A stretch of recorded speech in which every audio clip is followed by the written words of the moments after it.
Her zaman taleyimden gileylenip seni derde salmışam ay yüreğim. Yaxşıdan pisdən ötürü hey deyinib sənə əzab vermişəm ay yüreğim. Her zaman taleyimden gileylenip seni derde salmışam ay yüreğim. Yaxşıdan pisdən ötürü hey deyinib sənə əzab vermişəm ay yüreğim. Fikrim yaman qarışıb, ağlım yamanca çaşıb, derdim başımdan aşıb.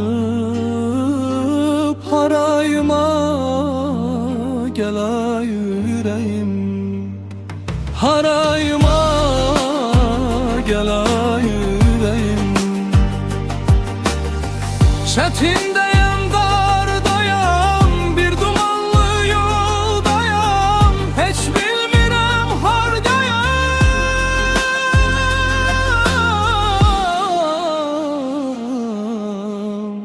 Harayıma gələ yüreğim, harayıma gələ yüreğim.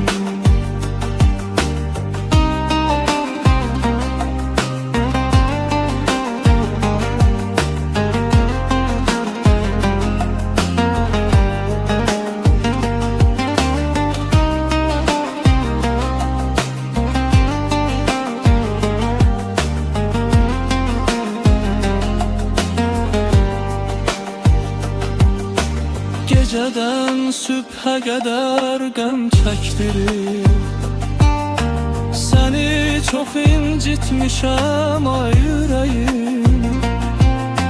Kim mənə haqsız olub zülüm eyləyib, sevincin kədər olub ay yüreğim. Geceden sübhə qədər qəm çəkdirir, səni çox incitmişəm ay yüreğim.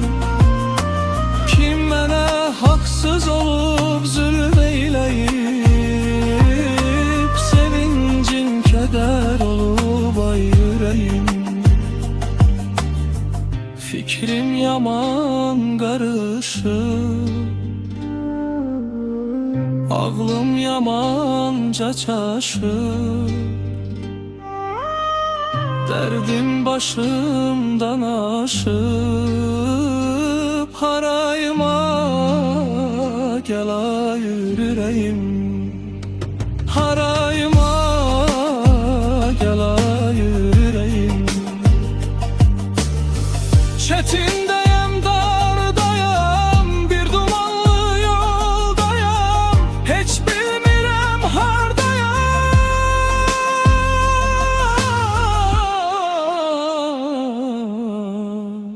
Harayıma gələ yüreğim, harayıma gələ yüreğim, harayıma gələ yüreğim.